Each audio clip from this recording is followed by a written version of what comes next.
Ассаламу алейкум, урматтуу телекөрүүчүлөр. Сиздердин назарыңыздарда Марва телеканалынан Жаштар сүйлөшүн программасы старт алды. Сиздердин кызматта Үмүтай Улукбекова жана менин кесиптешим Неамат Төлөнов. Үмүтай, бул жерде жаштар жана ошондой эле коомчулук бүгүнкү учурда ушул биздин тема эмне жөнүндө экени аябай кызык болуп атат да. Биздин тема эмне? Бүгүн биз Шерал Сыдыков атындагы Олимпиадалык резервдеги окуу жайынын окуучулары жана бүгүнкү биздин коноктор менен сөз кылуучу тема бул албетте жаштар жана майрамдар темасы болмокчу.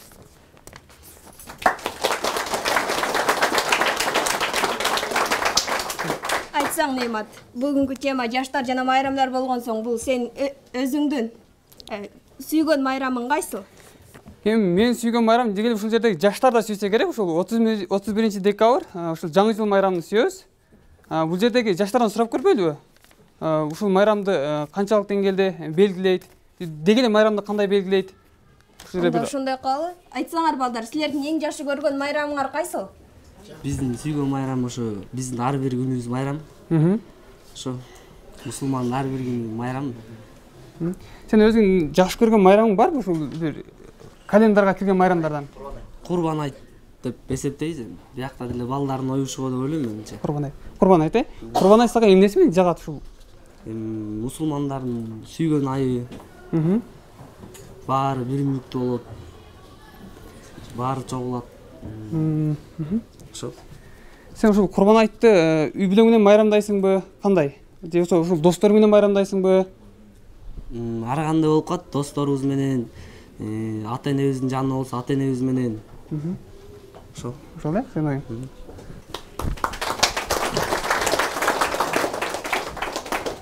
Бул жерде менин да оюм бар да, ошол жаңы жыл күнү ошол шаарыбызды көрктөндүрүп, балатыны кооздоп, ошол жерде достор менен чогулуп, үй бүлөбүз менен чогулуп отурган деле бул өзүнчө бир чоң бир сыймык да. Жана ошондой жигиттер, силер да ушул жаңы жылды колдойсуңарбы же жаңы жылга мындай каршысыңарбы, болбойт дейсиңерби, кандай? Бизде мисалы жаста, мисалы Ноорус айы деп коет да, ошол баягы ошол кыргыздар ушунда көбүрөөк майрамдайбыз да. Анан ушул майрамда жагат мисалы. Анан туулган күндөрү өзгөчө жагат мисалы да.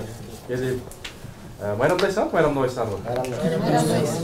Ошолорду айткыла. Ошолорду айткыла. Эмнеси менен жагат? Кантип өткөрөсүңөр туулган күндөрдү же болбосо башка эле майрамдарды? Өзүңөргө жаккан майрам боюнча ой бөлүшүп кетсеңер. Азыр кандай пландаштырып атасыңар? Ок жайда кандай болот? Андан кийин эмне кыласыңар? Канчадан тыйын чогултуп атасыңар? Ушул жаңы жылды өткөргөнгө үй бүлөңөр кандай карайт? Мисалы мен кызым бар. Ошол мектепте алар 500 сомдон чогултушуп атат да. Торту, мындай ёлкасы жасалгы жагандай мындай белеги деген сыяктуу. Анан барып көңүл көтөрүлүп, сүрөткө түшүп, ырдашып, жакшы бир программа болот деген үмүтүбүз бар да. Албетте бул жаңы жыл майрамын ар бир эле жаран жактырат деп ойлойм. Албетте бул сүйүктүү майрам болбосо дагы бая жактырган майрам болот деп ойлойм. Себеби ар бир жаран жаңы жылды өзүнүн үй бүлөсү менен чогуу тостот. Ошол учурда мектептер бардык окуу жайлар каникулда болот. Керек болсо ошол жумуш ишкерлер дагы дем алышта болот да. Ошондуктан үй бүлө менен чогуу отуруп тозуучу майрамдардын бири деп мен бул майрамды жактырам. Бирок негизи ушу жаңы жылда ысырап коорчулуксуз эле өткөрүлсө болот деп ойлойм да. Кантип мисалы? Себеби дегенде ар кандай уулуу заттар, жардыргычтар, ошол сыяктуу Кытайдан келген, башка өлкөлөрдөн келген керексиз эле заттарга биз өзүбүздүн каражатыбызды коротуп, биринчиден атмосферага зыянын тийгизебиз, экинчиден жаныбарларга жана ошондой эле жалпы жаратылышка терс таасирин тийгизебиз да. Ошондуктан биз ошол ызы-чуусу жок өткөрсөк албетте жакшы болот деп ойлойм. Себеби дегенде ошол жардыргычтардын айынан өрттөр да чыгып жүргөн учурлар болду. Албетте эң жакшы майрам мага да жагат. Бирок ошол ысырап коорчулуксуз өткөрсөк, мисалы канча акча кетип атат ошол жардыргычтарга. Ошол жардыргычтары жок өткөрсөк жакшы болот деп ойлойм. Атың? Аманбек. Аманбек, сен мисалы ушул майрамдабайсыңбы? Албетте майрамдайм. Канча акча кетет сен майрамдаганга? Үй бүлөңдө балким. Салют алып жарбайсыңбы, Адан колдон келишинче азыраак болгонго аракет кылам. Себеби дегенде каражат жагынан дагы өзүнүн качество жагынан да аябай терс таасирин тийгизет да. Азыр могу жерде жаштарды угуп алдым да, мисалы ошол жаштар ким салют алып жарбайм дегендер кол көтөргүлөрчү. 99%. Бул салют алып жармай деген бул негизи кыргыздарда мурун салют жардырган убакта ал кыргыздар үчүн кызыктуураак болчу да, ошондуктан алар өзүнүн акчасын аябай эле ошол салют алып жардыра беришчи. Кийин көп адамдар ошону түшүнүп калды, керексиз экенинчи. Ошондон кийин баягы анан көрө ошол салют алып жардыра турганга башка керектүү нерсе алып койсо жаңы жылга пайдалуураак болот да. Менде суроо бар да. Ошо мурун кыргыздар салют алып жардырчу эле дедиң. Ошол Манас атабыз, Канке энебиз ошол убакта салют алып жардырганбы? Жок, ал эмес. Кандай? Андай болгон эмес деп ойлойм эми. Ошол убакта жаңы жыл болгонбу? Болгон эмеспи? Ал убакта жаңы жыл болгон эмес. Себеби дегенде бул мусулмандардын майрамы болгон эмес деп ойлойм. Мага негизи албетте бул майрам жагат, бирок мен жактырган майрамды өзүмдү айтып кетпесем болбойт. Бул 31 август эгемендүүлүк күнүн, Кыргыз Республикасынын эгемендүүлүк күнүн белгилөө күнү болуп эсептелет. Ушул майрамды мен жактырам, себеби дегенде бул өлкөбүздүн тагдыры чечилген күн болгон. Баягы Кыргыз Республика өзүнүн эгемендүүлүк күнүн алган 1991-жылы. Бул негизи эле ар бир адам үчүн эң жакшы нерсе бул анын көз карандысыздыгы да.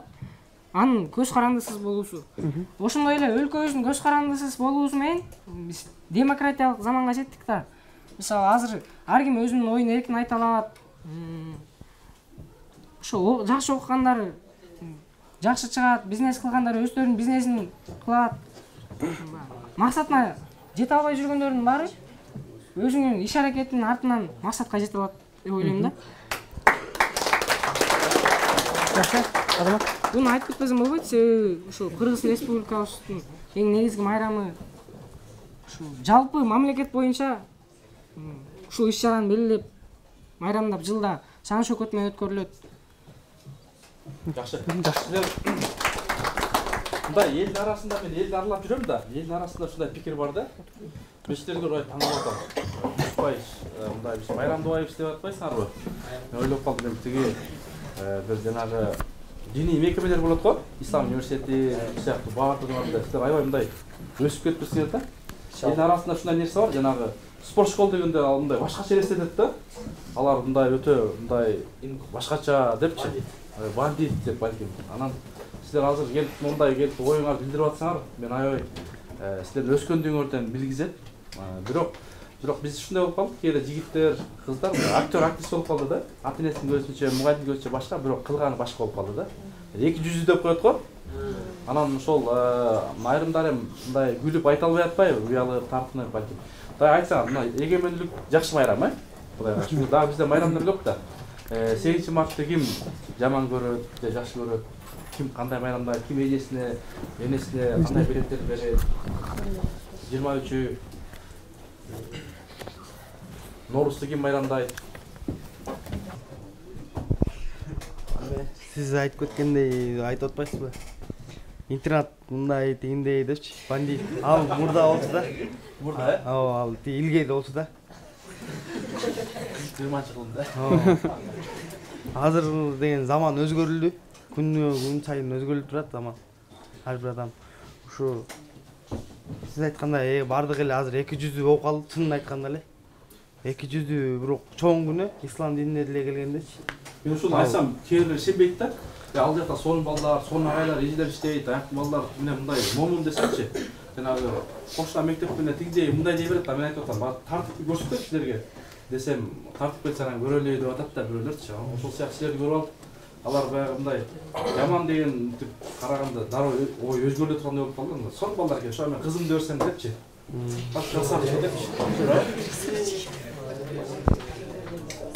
Сиз айтып кеткендей, мен жакшы көргөн майрам Норуз. Ушу Норузда атамдын апасы туулган экен. Ушу майрамды биз чоң апам. Ушу майрамды азыр биз майрамдайбыз. Чогуу отуруп, туугандарыбыз менен. Жакшы азамат. Жакшы, Норуздагы өзгөчө бир ушул баягы кыргыздар көп чыгып жакшы майрамдашат. Баягы шоу кесүү кылып, мындай журташы дагы кандай майрамдар жагат? Анда агайдын оюн сурабайлы, агай кандай майрамдарды жактырат, эмне сизге майрамдар жагат? Өзгөчө. Анча-мынча тарыхка кайрылсак, биздин өздөрү сата-абаларыбыз майрамдап келген майрамдар бар. Эң негизгиси могуки акыркы 60 жылда өзгөрүп кеткен. Негизи ата-бабаларыбыз дайыма эле ораза менен Курман айтты майрамдап келишкен. Эң негизги биздин майрамдардын бири болсо керек. Андан тышкары дагы мен айтып кете бердим. Ушу биздин балдар ушул жакта жатып окушат дайыма. Анан суббота жекшемби күндөрү туугандарын сагынат, үйлөрүн сагынат. Анан үйлөрүнө суббота жекшемби барып келишет. Ошол күндөрү бул биздин балдарга майрам, ата-энесин көрүү майрам. Бир туугандарын көрүү, айылын көрүү майрам болуп эсептелет. Себеби дегенде сагынычын тарап, ошол жакта тойлорго, майрамдарга барып, тууган уруктар менен чогуу бир болуп, ошол өзүнүн сагынычын, кусасын кандырып келгенде бул ата-энесин көргөндө бул биздин окуучуларга чоң майрам деп эсептейм. Себеби дегенде окуу менен деп тиреніп кетет.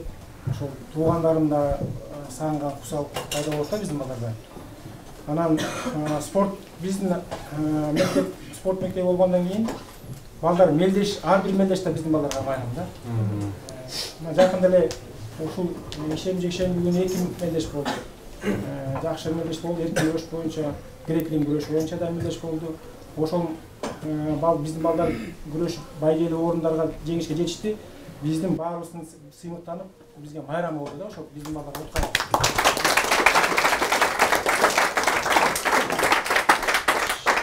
Биздин тарбиячыларга дагы, мугалимдерге да, алар да барып биздин балдарга баягы үйөрмө болуп катышып, биздин балдар мелдешин көрүп келишти да. Ушундай ар бир чоң мелдешке катышканы, жеңишке ээ болгону биз үчүн, биздин балдар үчүн майрам деп эсептейм да.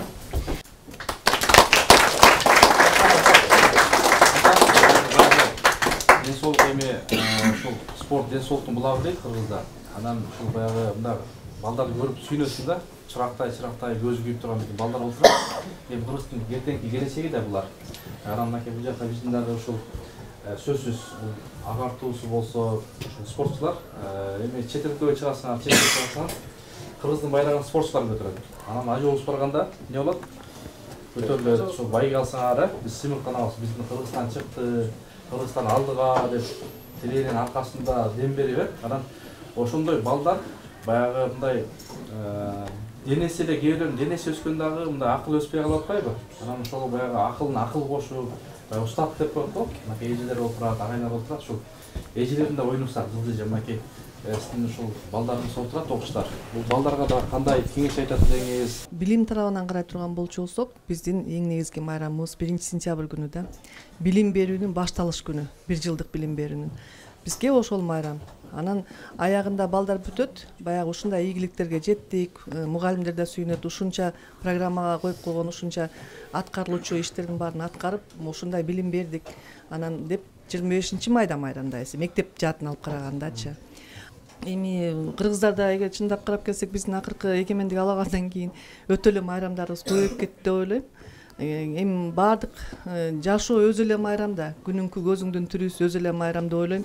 Анан сөзсүз түрдө эле туулган күндү белгилеш майрам эмес, сөзсүз түрдө эле мисалы кээ бир майрамдарды майрамдаш керек деп ойлойм да ичименчи. Аны кой берип деле койсо болот деп. Анан баягы өзүбүз айтып атпайбызбы? Ата-бабадан калган майрамдарыбыз бар. Аларды майрамдаш керек. Анын баары тең баягы өзүнүн ирети менен, тартиби менен, адеби менен болгону жакшы. Баардык эле майрамдардынчы. Азыр жана жаңы жыл боюнча айтып кеттиңер, эми жаңы жыл биздин баягы көп жылдардан бери каныбызга сиңип калды да. Мынакей бир жыл бүтүп, кийинки жыл башталып атат деп ошону майрамдайбыз да. Эми муну жылдын бир жылдык отчет деп деле койсок болуш керек. Булчу эми сөзсүз түрдө майрам эмес да. Бир жылда эмне кылдың? Ар бир киши адам эми бир жылга максат коет да, өзүнө максат коет да. Могу келаткан 19-жылы могул иштерди аткарсам, момундай жетишкендиктерге жетсем деп максат коет да. Ошону жыл аяктаганда баягы өзүң үчүн жыйынтык чыгарып койсоң болот да. Бирок мен муну сөзсүз түрдө өзү бул майрам балалык кезиктен калгандыктан мага жагат. Балдарым үчүн, нерелерим үчүн ёлканы коюп, аларды көңүлдөнтүп, баягы башка убакта Аяз атаны күтүп, анын белектерин күтүп, анан баягы балдарды ойнотуп, ошо азыр мынакей балалуу чакал неберелер болуп калганда, ошо балдарды бир кызыктырып бир нерсегечи, андан башка күндөрү иштеп алар менен ойнойн десең ошо убактың деле болбойт. Мисалы үчүн иштеп аткан кишилер үчүнчү. Анан эми буну негизинен өзүңдүн кичинекей балдарың үчүн майрам катары кылып койсоң болот да, аларды кубандырыш үчүн. Анан андан кийин 23 февраль деген бар баягы мамлекетибиздин календары боюнча келаткан майрамдардан 8 март, Норуз жана башкалар келе берет өзүнүн орду менен. Же болбосо азыр Кызыктайдагы майрамдар кете баштады. Туруп эле бир жылмай күнү, анан дагы бири-бирине дагы 14 февраль сүй арноо күнү. Мына алардын баарынын кажети жок деп ойлойм да. Анан негизги майрамдарды, өкмөт тарабынан белгиленген майрамдарды туура майрамдап койсок болот, белгилеп. 23 февраль болсо жана биздин жанагы Советтик армиянын күнү деп койчубуз мурун. Анан кийин Кыргызстандын жоокерлеринин күнү болуп калбады, ата мекенди коргоочулардын. Эми ата мекенди коргоочулар бүт жигиттер ошол эле жерде Аяз аты деле ата мекенин коргойт. Эми аны балдарга түшүндүрөр иретинде жакшылап белгилеп койсок болот да, баягы кийинки артыбыздан келаткан муундар түшүнсүн мааниси эмне дегенде экен. Эмне үчүн ушундай күн болуп калган. 8 март болсо энелердин күнү дейт, эми баягы Клара Цеткин белгилеп кеткен майрам экен. Бул деле бизге эле сыйынып калып, энелерибизди башка учурда эстебеген эжелерибизди, энелерибизди ошол күнү жок дегенде эстеп койсок, ал деле жаман майрам эмес деп ойлойм. Норуз болсо ата-бабадан калган майрам, мисалы жер жарылып, чөп чыкты, желин жарылып, сүт чыкты деп сүмөлөк жасап, ушундай сүйүнүшүп, кыш бою ачка болушуп, неметишип, кыйналышып, тоодон көчүп кыш тоодо жүргөн ата-энелер, ата-бабаларыбыз ушу жазында көк чөп чыкканда сүйүнүп, ошондой майрам кылышкан экен да. Күн тогошкон, аман эсен кыштан чыктык, күн тогошкон маал, күн менен түн тогошкон маал деп сүйүнгөн майрам да. Аны деле эми традиция боюнча калып калды, каада салт катары калып калды да. Анан ал деле жакшы. Анан башка майрамдарды эми өтө жанагы кандай десем, чоң масштабта белгилене турган майрамдарды өтө деле кереги жок деп ойлойм да. Ысырап, жана Аманбек айтып кеткендей, кээ бир майрамдар өтө эле ысырапкорчулукка алып келип коет. Анын үстүнө биздикилердики ушундай болуп кетпеди? Ар бир суббота, воскресенье күнү эле тигил дем алыш күндөргө жакын эле тойлор, бешик той, анан сүннөт той деп эле ошонтип эле майрамдай эле майрам болуп жалаң Кыргызстандыкы өзүбүздүн экономикасы анча өнүгөн элек мезгилде, өзүбүз балакайда болуп туруп келаткан мезгилде жөндөн жөн ого жок ысырапкорчулукка алып келген майрамдарга мен мисалы үчүн анча деле көңүлүм жакпайт алар. Анан ошо айта турган сөзүм дагы суроолор болсо. Жакшы, анда ушу жанагы суроодо теги 14-н айтып өтпөдүңүзбү? Ошол күндө жаштар күтүп майрамдашат экен да. Биздин бала кезде бул нерсе жок болчу. Жок болчу. Анан былтыр ушундай болуптур, бир жармөк бозогүл сүйүп калып, анан баягы кичинекей жүрөк чалпак берсе кабыл албай койгон экен, анан азын өлүп алыптыр да. Ушул кандай иштелмек? Убагында туура мамиле кылып, ата-эне жагынан мамиле туура түшүндүрүп иштер болбосо, же болбосо ошол убакта бала ошол ойлойт да, ушул кыз мага макул болбой калса эле бүттү. Жана жаштардын максимализми болуп кетет да. Анда бүттү, мен жашоом эртеңки күнү ушу менен жабылат экен деп эле баягы туура эмес ойлоп алган учурлар болот да. Эми буга биз деле баягы мектептин ичинде туура тарбия бергенге аракет кылабыз. Эми анын баарына деген кандайдыр бир ситуация болбосун, абал болбосун, кыйынчылык болбосун, ал ситуациядан чыкканга аракет кылышыбыз керек деп биз мектептен жакшы эле айтканга аракет кылабыз да. Даже биздин балдарыбыз ушундайга тарбиялашыбыз керек, спорт мектебинин балдарын. Күрөшүп келатканда бир өзүң кандайдыр моментте өзүң сынып баратсаң, өзүңдү колго алышың керек, денеңди, күчүңдү ойготушуң керек депчи. Ошондой эле психологиялык жактан ошол жашыңа жараша да ошондой болуш керек да, өзүңдү жеңе билишиң керек. Көп нерсеге алдырбашың керек деп айтабыз да. Эми андай нерсенин кереги жок деп ойлойм, өтө эле кеткендик болуш керек.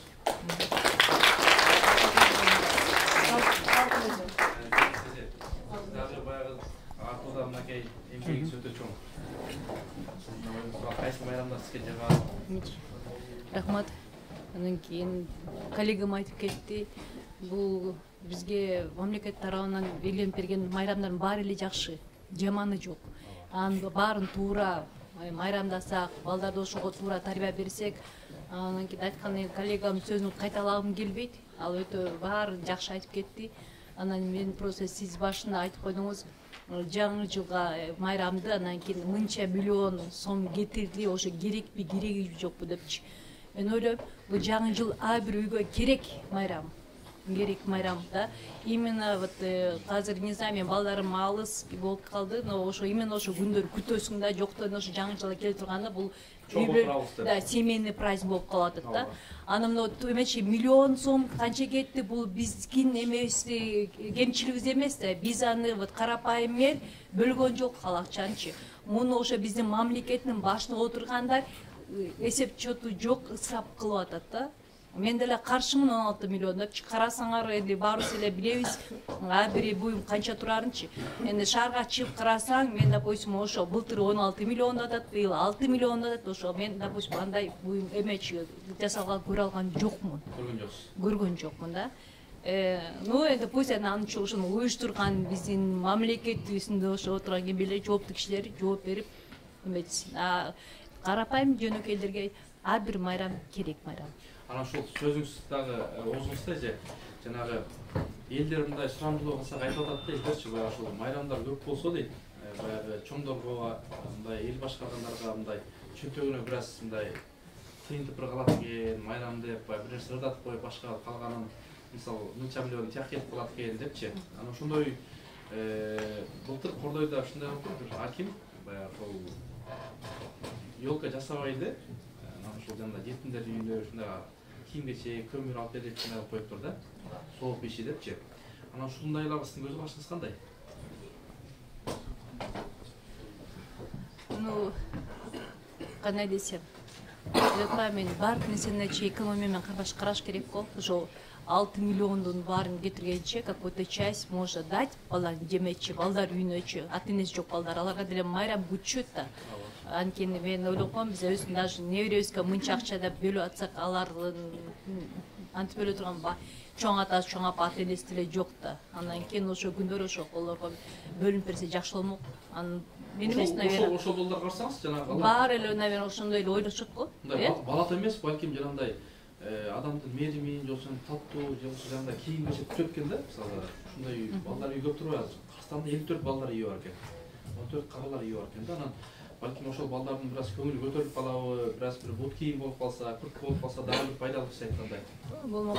Анан өткөндө мен жакшы азыр эме интернет эметен жана кактус эмес барбы, передача эмечи, информационный передачадан вопрос эмечи мындай маселе көтөрүлүп атат. Тойлордон эме баш тартсак болобу, аябай эмечи масштабный берип атпайбы азырчы. Жок дегенде 400 кишиден чыгып атат да. Ар ким өзүнүн эмесин жараша. Но багы кыргызда аябай намысчылар экен, биге өткөзсө мен да өткөзүшүм керек, адан кем болбойн деп улам-улам ашып карызга батып, аны ушу жакшылап эбечи проблема көтөрүлдү, ушуну жок кылсак болобу депчи. Анан кийин мен таң калдым. Биздин депутаттардын эмеси көпчүлүгү туура жок кылыш керек деп атат да. И именно эмеде иштегендер, как бы искусство таран иштегендер жок дейт да, бизге жок, биз той өткүзүшүбүз керек, почему керек? Анткени алар, конечно, өзүнүн бизнес ошол менен байланышкан. Анан кийин ойлоп атам, энди вот именно жакшы маселе көтөрүп атасыңар. Энди ойлоп атам, бул майрам эмес, эмкиде ошо мен тойдун арасынан эмесине көтөрсөңөр, может биздин поколение түшүнбөйт да, ошо баягы биздин инерция менен той өткүзүш керек менен кетип калабыз. Но келаткан жаштар кичине экономика жактан карап, ошол действительно ошончо масштабта өткүзгөн керекпи депчи, ошону караса. Анан тышкары мен билген эмесмин, ошо кактустан окудум, оказывается биздин эмеге депутаттарга да бөлүнүп берилет турбайбы акча да, госбюджет эмеден бөлүнүп берет экен да. Алар дагы ошодон ар кандай мероприятияга ошодон жумшайт экен да. Анан ойлоп атам, ушундай эме барып эми бизге, конечно, биз менен алар салыштыра албайсыңар да. Алар биз жөнөкөй кичикөйүбүз болсо, алардын болсо заңгыраган замактары, биздин зарплата болсо алардын эмеси менен салыштыра албайбыз. А неужели ошолор өздөрүнүн жанынан чыгарып, ошо өздөрүнүн мероприятиясын өткөзө албайбы? Мен дагы буга таң калам да. Анан кийин да, не знаю, казыр энди айтып кетсем, энди жакында эле Чыңгыз Айтматовдун эмеси болду, масштабный бар жана бир школдо болуп атат, болуп жатат. Москвада анын эмеси ачылып атат да. Эмеси ачылды, там биздин президенттер барып эметишти, ачылышты. Анан кийин ойлоп атам, бүт эле ошол мамлекеттин тарабынан болот да. Мамлекет бөлүнүп атат, мамлекет акча чыгарат, мамлекет. Чыңгыз Айтматовдун туугандары, балдары жокпу? Азыр жаңы эле Салкын Койчуманына бир маселени да козгоп кетти. Күнү бөлө үйгө барганда жаңылыктарды көрөбүз да. Азыр биздин ушул убакытта өтө талкууда болуп аткан нерсе бул майрамдарды кыскартуу, эми өзгөчө жана үй бүлөгө байланышкан майрамдарды жана мамлекеттик масштабта бирөөнүн мааракесин өткөргөн майрамдарды кыскартуу иретинде мурунку башкы прокурор Салянова сүйлөп атпайбы? Ал кишинин койгон маселелерин мен толук колдойт элем. Бирок баягы мындай турбайбы? Азыркы биздин башкарып аткан жогору жактагы адамдарыбыздын көбүнүн бизнеси ошол менен байланышкан болуп калган турбайбы? Ошол эле кафелер менен. Кафелердин баары кимдердики? Кафелердин баары тең ошо биз башкарып аткандардыкы. Көбүнчөсүн чынын айтып келгенде. Анан жанагы ырчылардыкы эмес, эми ырчылар келип аларды ырышат, бийчилер келип бийлешет, тамадалар алып барат. Анан жанагы кафелерге деген бул биздин майрамдарды токтотуп кое турган болсо, жоксо кыскартып кое турган болсо, мисалы үчүн жаныбыздагы өлкө Тажикстандай кылып эле аларга запрет кылды да, мисалы үчүн чектөө кылып койду, момунча деп элечи. Ошондой болуп кыскартып кое турган болсо, алардын бизнеси жүрбөй калат да. Бизде Кыргызстанда мисалы ошолордун ордунда болсок да ойлоп коебуз да аттың аярман депчи. Эгерде бизде ошончолук акча боло турган болчу болсо, биз ошо майрамдарга салынган кафелердин ордуна биригип келип ошол депутаттар намыскөй болсо бир завод куруп койсо Кыргызстан үчүн канча кишинин соогуна калмак деп ойлойбуз да. Ушундай намыскөй депутаттар барбы? Көрө алабызбы? Эми мен билбейм, мен азыр көрө элекмин да, билбейм, балким мен билбестирмин көп нерсени, балким мен көп нерседен маалыматым жоктур, бирок 80% депутаттарыбыз теге бизнесмендер келди го, жекешкерлер. Эми жекешкерлер келди, бирок алар көбүнчөсү өздөрүнүн бизнесин өнүктүрөбүз деп көбүнчөсү ошол жерде отурган чыгар да. Майрам болсо экен деп атыш керек э, Кудай. Ким билет, эми ошентип атканды чыгар, бирок аларга мындай күнөөгө баткым келбейт, эмне деп ойлоп аткан. Арасынан балким патриоттор деле бардыр, бирок балким капчыгы анчалык неме эместир, жоксо деле анчалык жеткиликтүү эместир ошол арасында. Бирок ойлойт элем, ошолор ушундай жерде отургандан кийин, эл аларды шайлагандан кийин ушул маселени жакшылап чечип туруп, ошол эле мына мисалы үчүн жанагы кафелер жаап салсачы, алар каңгайган эле здание окуп калат, анын ичинде эмне кылат? Той өткөрбөй калышат. Өздөрүнүн бизнеси артка кетип калат атпайбы? Эгер ошонун баарын тең кайра немеп туруп бир нерсе ачып койсо жакшы болмок да, эл үчүн керектүү жумуш орундарын ачып койсо болот, ошолорду башка нерсеге жумшап туруп. Ошол нерселерди ойлоп атабыз да. Жакшы, сизге кошулам толуктанды. Анан Малайзия өнүктүрөктөрдү карай турган болсок, аларда кафе ресторан жок. Ар бир эми экинчи кадамда эле, экинчи бурчта эле ушу кафе ресторан болуп калып атат. Анан аптека көп экен биздечи. Анан ошон үчүн өсүп жаткан себеби ошол экен. Жанагы дагы бир ошол кайсыл коомдун майрамы көп болсо дейт, ошол коомдун келечеги жок деп айтыптыр да бир данышман. Ошондуктан азыр жаштардын ой угуп көрбөйт. 9 май майрамы жагат. Себеп? Анткени ата-бабаларыбыз жеңишке жетишкен болчу. Согуш болсо чоң аталарыбыз. Негизи 9 майда биз жыл сайын майрамдайбыз айылда. Куран окутулат. Чыгармалардан согуштогон окуяларды аткарып беребиз. Өр бийлер болот. Ошо.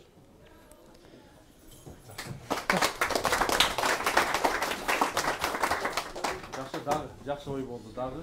Дан кимде ой пикирлер бар? Нуриетте красавчик чакырат экенбиз. Өзүнүн ушундай батардан чыгат өзү. Мисалы биз бул 8 март энелердин майрамында эле жакшы эле майрам деп айта алам. Анткени биз 8 мартта бул энелерибизге белек берип, энелерибизди мындай кубантып, сүйүнтсөк деле бул энелерибиз бизге ыраазы болот го деп ойлойм. Анткени мисалы бүт бардыгы адамдардын эле бул жашоосунда энеси бар да, эне 5 эненин таманында демекчи биз энебизге мисалы белек берип, ырырдап же жакшы нерселерди берсек болот го дейм. Ал майрам энеси сүйүнөт. Жакшы. Ошол кандай белек бересиң сен? мисалы биз азыр көбүнчө биздин жашыбыз чет элек, биз сабак окуйбуз да.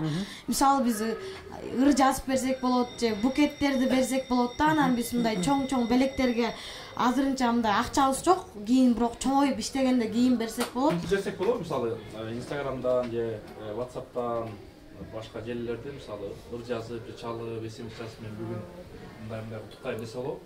Мисалы болот го дейм, мисалы азыр бардык эле жаштар Инстаграмга кирет, анан Инстаграмда мисалы бирөөнүн туулган күнү болуп калса, аны куттуктап жазып алат да, анан биз ошол энебиздин майрамын ага жаза албайбызбы? Жазсак болот. Энеңерге жасасыңарбы же жарма күнү бозо күндөрү жасасыңар? Мен ушул жерде бир аз күнөөлүм бар да. Иә. Ну, сенен башкасы бүттүк ошо тиги ата энесине эмес, тиги бозо гүлдөргө, кымыз гүлдөргө жасап турган. Бүретте болчу акыбыз. 8 марттын майрамында мен белек даярдасам, өзүм апам өрөм. Мугалимдерге өрөм. Анан болду ошо. Сен 8 марттан башка күндө берсең болбойбу? Сөзсүз 8 март бериш керекпи? Илгертен эле керет кылдым. Сен башка күнү майрамдаса болобу? 8 март. 8 март күнү. 8 март күнү бересиз апаңызга. 8 март күнү гана куттуктайсыз апаңызга. Башка күнү куттуктабайсыз? Жок, куттуктайбыз. Куттуктайсызбы? Эмне деп куттуктайсыз? Туулган күндө куттуктайбыз. Эки жолу, Эки жолу. Дагы? Жаңы жылда анан кийин жанагы неме акча бергенде апа рахмат деп. Болду, сиз оюңуз.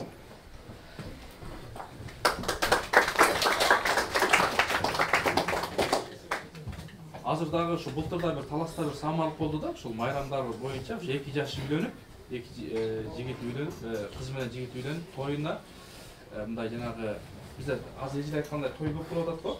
Илгери бала кезде 6 базар күнүгө эле койчу да, суббота, воскресенье койчу тойду. Кийин бошураак болуп, азыр күнүгө эмне 1-күндөн баштап 7 күн бошобойт. Анан ошолор баягы жетимдерге барып, кийим-кечек алып берип, биздин соо бошолорго тийсин деп ушундай бир өзгөчө бир тик губернатор менен бирге мындай иштер жасашып атат да. Ушундай тойлорду майрамдарда кылса болобу? Балким. Мисалы азыр бизде үйлөнгөндө мисалы нарын тарап болуп калса, мисалы түштөндүрүү деген бар. Мисалы бир күндө 10-15 койду жейт да базы берип. Анан ошол баягы эки кыз бала эртең капитал болсо, эртең мисалы бир иштерине жанагы коюн сатат, же башка кылат. Бир кой менен да кыса коет да туурабы? Но биздин кошуна ошол бир эле өлкөдө жашап аткан кошуналарыбыз бар. Досторубуз бар, мисалы даргиндер, дүнгандар, өзбектер. Алар мындай бизге окшоп ысырап кылбайт да. Алар өзүнүн каада салтын эле кылат. Биздин экономикада, биздин саясатта өсүп атат. Мисалы миңдеген, жүздөгөн букаларды байлап, анан баягы мындай жакшы жашоодо жашап атат да. Мисалы саякат кылышат сыртка. А биз болсо жанагы эжелер айткандай көбүнчө ысырап кылып, той топтуу болсун, кайсынысы болбосун деген ашча кыла кеткенбиз да. Аш көп болсо, акча көп болсо каада көп дегендей маселе болуп калып атат да. Действительно мечит каада көп деп, анан мен ойлоном, азыр эмне көп болуп атат, мечиттер көбөйүп атат да. Ар бир мечитте отурган, ошо мечитке кызмат кылган кишилер бар. Анан кийин ойлоп атам, элдин баары мечитке барып эметип атканда эмне үчүн алар туура иш жүргүзбөйт? Ошолорду түшүндүрсө болобу?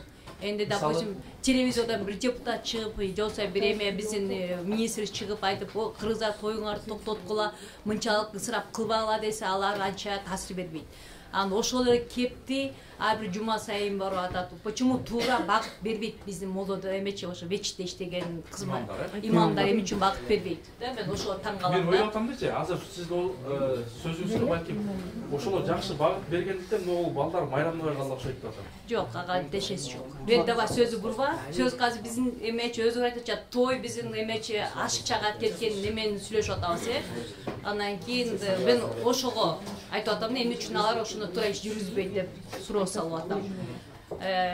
Дагы эмне да, эмечи энди конечно той жаңы эле кыргыздарда болбойт, башка коңшулаш өлкөлөрдө болуп атат да. Аларга караганда, бизге караганда алардыкы аябай как өздөрүнүн эмесине бюджеттүү болуп атат. Мен жакында өзүм Турциядан үйлөнүү тоюна барып кетип, анан кийин мен өзүм биринчи эметтим да, ойлоп, карап отуруп, биз канча акчаны просто чачып атабыз да.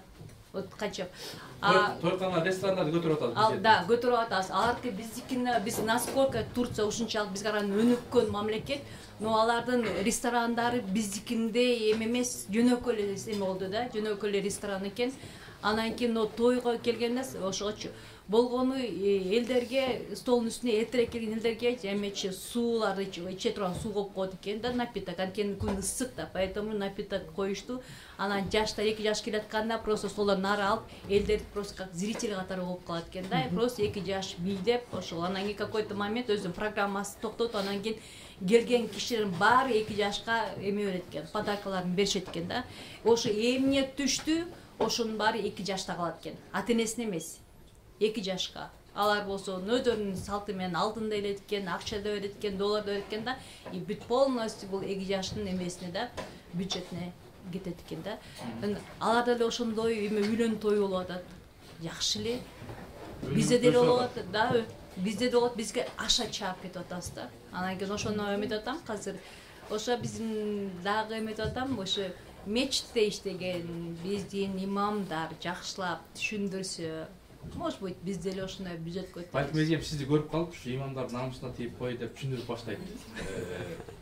Бүгүнкү берүүдөгү тойдун эмесин эле бюджетине жетип калды. Өтүп кетти. Адан өшүп кетти. Ошондо даже жамандык чыккан үйдү, аны финанс жетпей, прям ошо даже да эмеге алып барып элет, жап эме маркум киши көмүп коет да, бул үйдү кайта тартып келет. А буда үй биле дальше кантип жашайт, анын менен иши жок. Тигини кыласың, муну кылыш керек, уят депчи. Анан кийин ошондо эң биринчи төрдө ким отурат? Мечит имамдар отурат. Ошолор көрүп атат, а почему айтпайт? Куранда жок да ошончо ысырап кылып өткөзсүн дегенчи. Бизге ошо Куранды болбойт. Может быть, эмеч биз башка элде мурук поколениябыз, может быть, Куранды окуган эмеспиз. Но мен өзүм кичине эмесин түшүнүгүм бар. Бирок Куранда да жок ушунчалык ысырап болсун дегенчи. Жок депчи. А бизде вот аябай ошондой нерсе көп болуп атат. А ошонун башында ошо мечиттин имамдары отурат. Туура айтасыз. Куранда бир аят бар экен, ушу жегил ичкилер ысырап кылбагыла деп. Тилекке каршы бирок бизде ушундай сиз айтып аткан маселе болуп атат, ашынып кеткен. Анан азыр дагы бир областта бирөөлөр сунуш кылып атат. Ошо баягы биз пакет алып барат элеспи, тойго дагы башкасына анан алып барат экен да, кайра пакетти алып кетпейт экен да. А бизде азыр ушул адат болуп калып, пакет берип, мени чот ас берип койду деп таарынып, анан сухарымдай болуп калды деп, эмнеге тиги кийитимдай болуп калды деп таарынып, катташпай калган учурлар дагы бар да.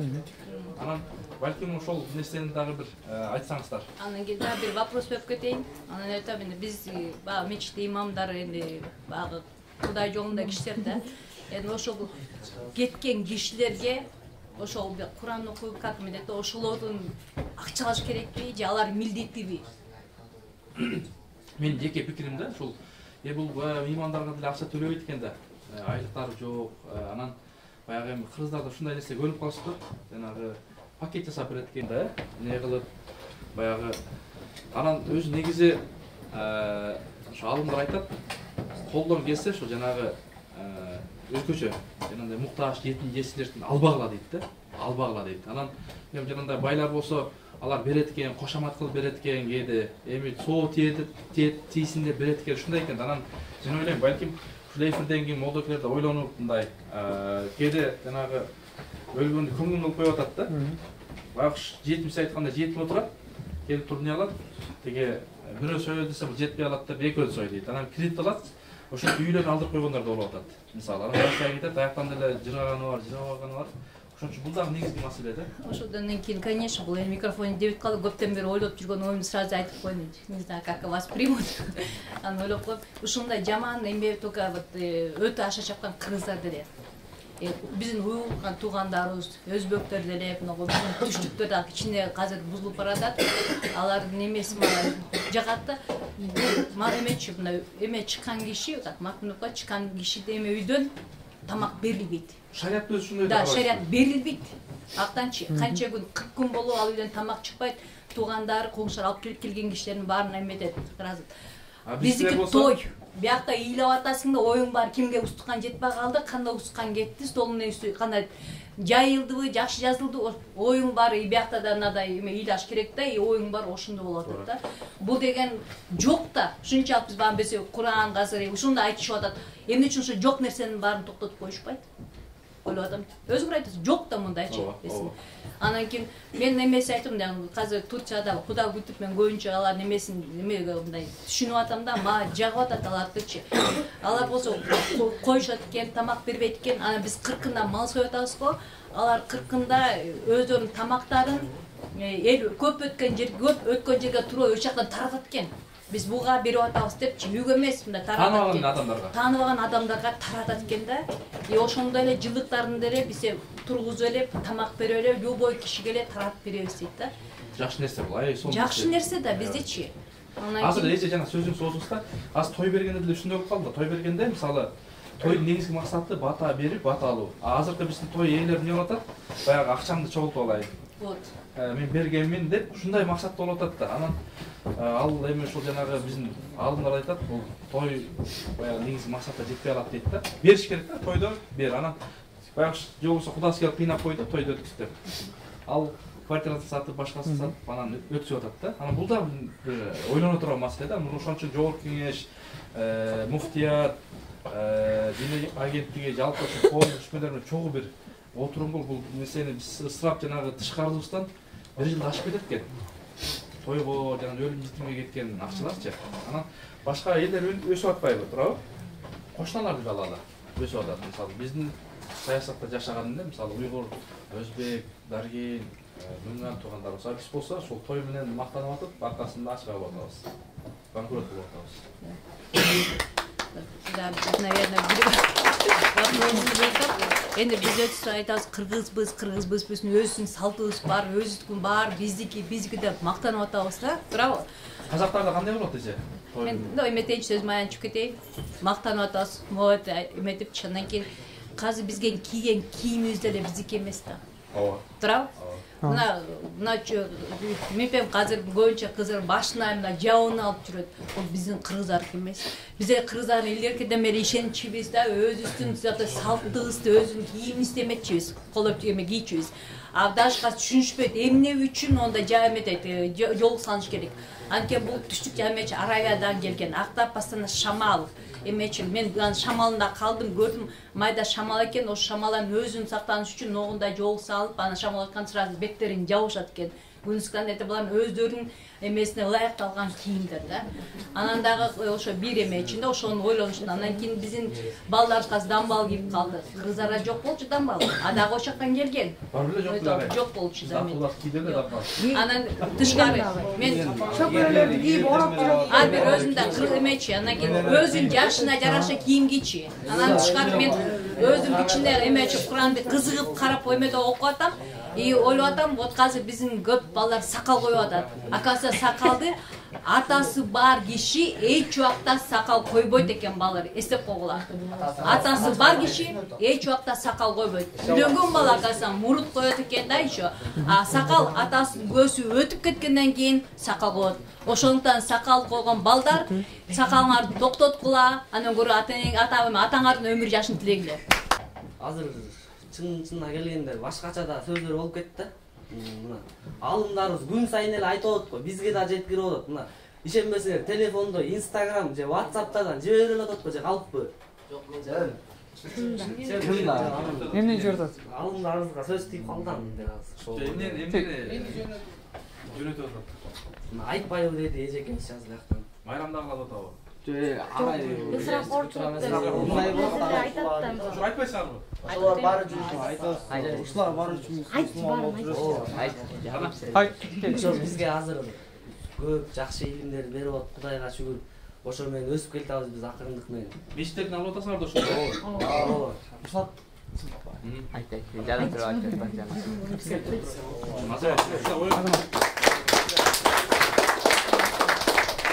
биз ушучу эме динге да кошулуп той деп кетти да, биздин темабыз ушу майрамдар эмес болчу да. Анан бул эженин айтканы эми өтө болуп кетти да. Ушу имам билбейт да. Имамчы, маркумга келген имам Куранды окуганчы билбейт да. Үй бүлөдө келип айтпайт да, бугачы биз ушундай тамыбызды залогко коюп атабыз, кредит алып атабыз, ушундай кылып атабыз депчи. Имам билбейт да, эчтеке угушпайт. Имамдын максаты тиги жаназасын окуп коюу да, туурабы? Туурабы жигиттер, барысың. Берден аркылуу айтпайт да, может бирөөбүз өлүп калса дегенчи. биз өзүбүз көндүрүп атпайбыз, мисалы акча берип, мисалы бар эле Кел, бул жака. Сакалына ой болдум дейт да. Кантип болбойт бул. Ислам дининен кабыл алынган Кудайга шүгүр барыбыз мусулманбыз. Сен оюнбай?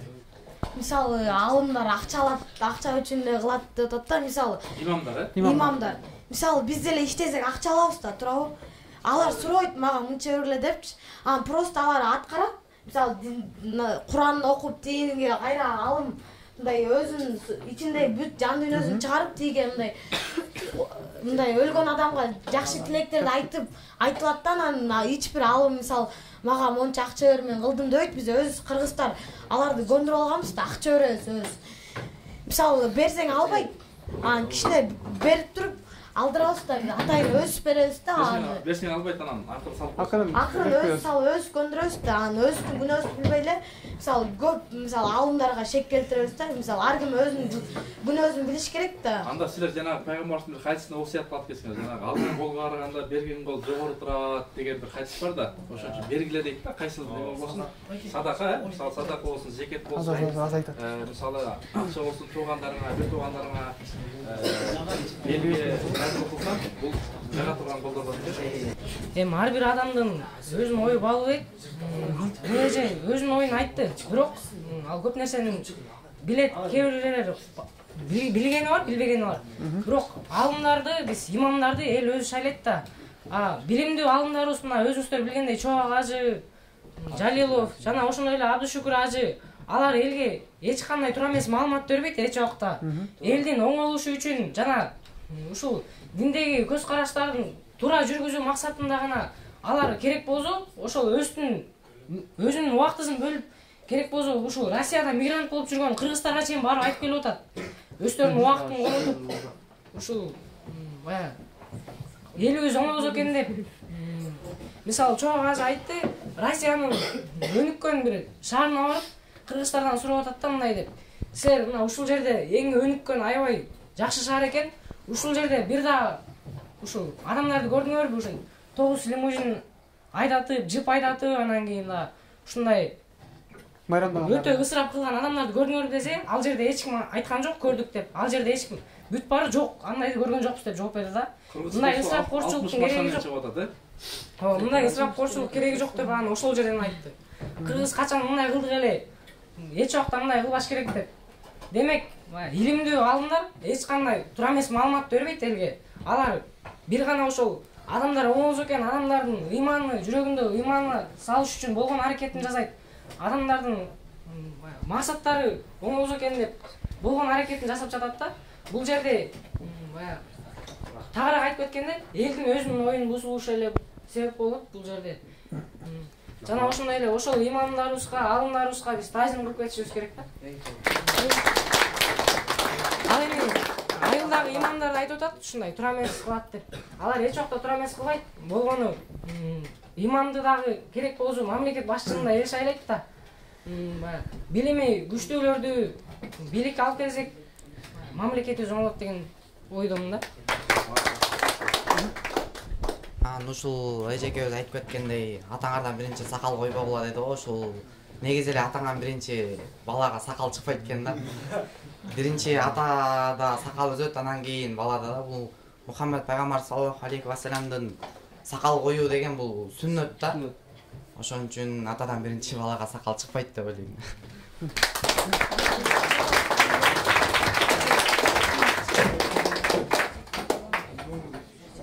Агайлар жакшы теманы козгошту.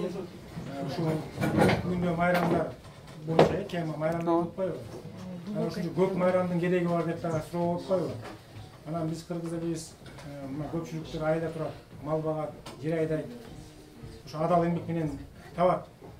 Бир жыл иштейт. Анан күзүндө тапкан эмгегин, адалдап тапкан эмгегин баарын тең тойго салып туруп, жакшы эмес, жаман жака жумшап коюп атат да.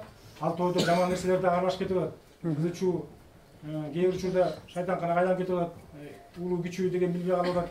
Шакалдарды сүйрөп, чалдар жүрөт, мас болуп ошол жакта ошондой жаман көрүнүштөр болуп калат да. А болбосо бир жыл эмгектенди ал киши.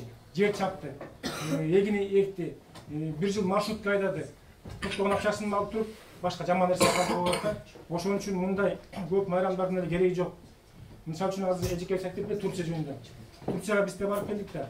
Аякта ийне жибинен бери бүт өзү чыгарат экен. Краскасын, электричествосын дагы айтор болгон продукциясын бар, кийим кечеден баштап, тамак аштан баштап Турция бүт өзү камсыз кылат. Тапкан нерсесин бар. Ошол эки эже айтпайбы?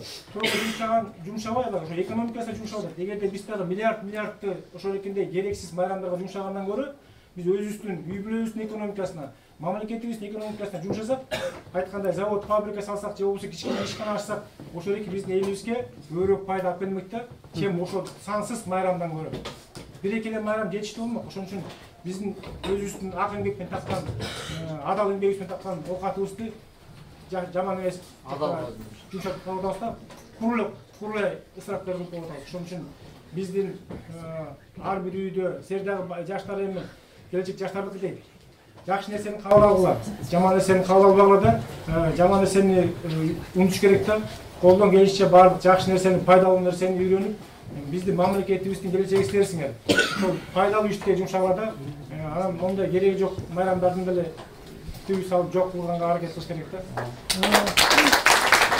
Агай айтсаңыз, биз эмне апаларыбызды 8 март күнү майрамдашыбыз, куттукташыбыз керекпи? Же болбосо аталарыбызды, балдарды 23 февраль күнү барып куттукташыбыз керекпи? Биз ар бир күнү ошолорго жакшы сөзүбүздү арнап, каалаган белекчектерибизди берсек болбойбу? Туптуура айтасыз. Биздин энелерибизди биз күнүгө эртең менен турганда, эгерде биз үйдө болсок, апабыздын бетинен өп, апа кандайсыз деп күнүгө биз үчүн майрам болуш керек да. Апабыздын турганы эле ким бактылуу адам, апасы атасы бар адам эң бактылуу адам. Биринчи кезекте ошо атаңар менен учурашып, ата кандайсыз депчи, мен окуум жакшы, тренировкам жакшы болот деп, колуңардан келсе бир күндө бир маал чалып коюңуздар, чалпагыла балдар. Апа ата депчи учурашып, өзүңөрдүн окууңарды, спортуңарды айтып, эжелер агалар жөнүндө айтып, жашоо турмуш жөнүндө. Бул күнүгө майрам болуш керек. Энени көрүү, энени урматтоо, сыйлоо, атаны урматтап сыйлоо биздин балдар үчүн күнүгө майрам болуш керек да. Обязательно бир күн менен чектеп койбош керек. Бир күн менен, же жаңы жыл менен, же 8 март менен, 23 февраль. Ал мындай эле да, баягы эл көрсүн үчүн эле ал окуя да. Андай эмес. Күнүгө колуңардан келсе, единица барбы, 2 сом, 3 сом. 30 күн сүйлөшүп коюп, апа кандайсыз, ата кандайсыз деп сурап коюңуздар. Шундайбы?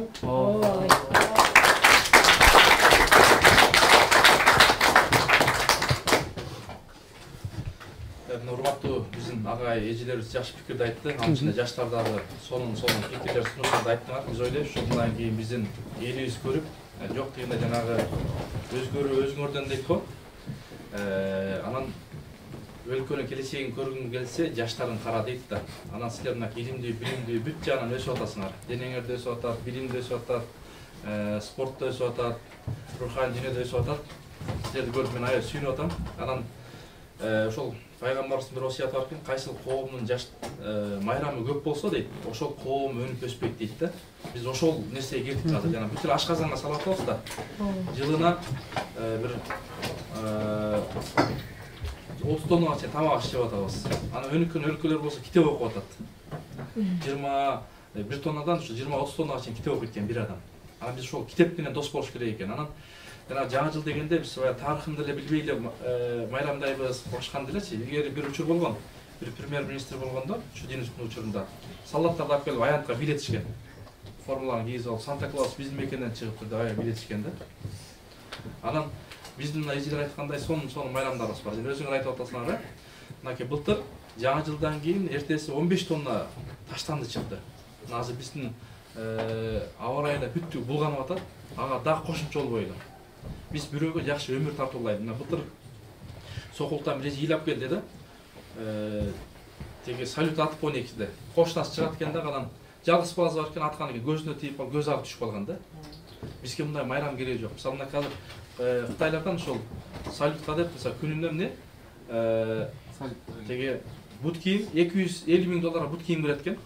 $300-400,000 чейин эмне кирет экен? Жандай салюттар кирет экен. Биз албай койсок, өтпөйт туурабы? Ошол сыяктуу биз өзүбүздөн баштайлы. Өзүбүз мынакей агай айткандай, биздин ошо шариятыбызда ушундай нерсе бар. Ким эгерде ошол таңга чыкканда, өлбөй аман эсен чыкканда Кудайга шүгүр деп ошол үчүн майрам болуш керек дейт да. Биз майрамды өзүбүз жакшы жүрүп, жакшы окуп, азыр эмне силер жакшы окуп, буюрса келечекке жакшы салым кошсоңор, биздин эртеңки күнүбүз жакшы болот. Анан спортты да мыкты сүйүш керек. Мынакей азыр мотурайган балдар отурасыңар. Кыргызстандын байрагын көтөрсөңөр. Мына азыр канча деген кээ анча-мынча бир спортсмендерди билебиз. Ошол утуп келгенден кийин баягы арак ичип башка кылып машыкпай коет экен. Анан кийин утулуп калып баягы интернетке да чыгып жүрөт, гайлер менен тияк менен ушташ, андай болбогула. Эмне? Чоңойгон сайын мындай жанагы будайдай, алмадай болуп ийилет го, башы ийилгендей. Силер да ошондой болуп туруп жакшы. Кудайга шүгүр, мындай жарык күнгө чыкты деп, күнүгө бизге эмне ушул майрам болуш керек.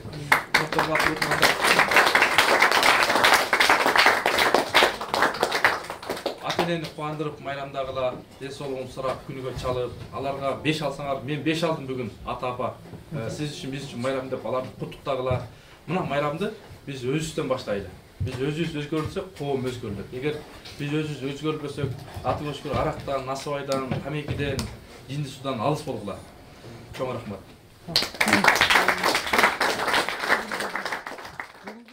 Бүгүнкү жаштар эртеңки келечек дейт эмеспи?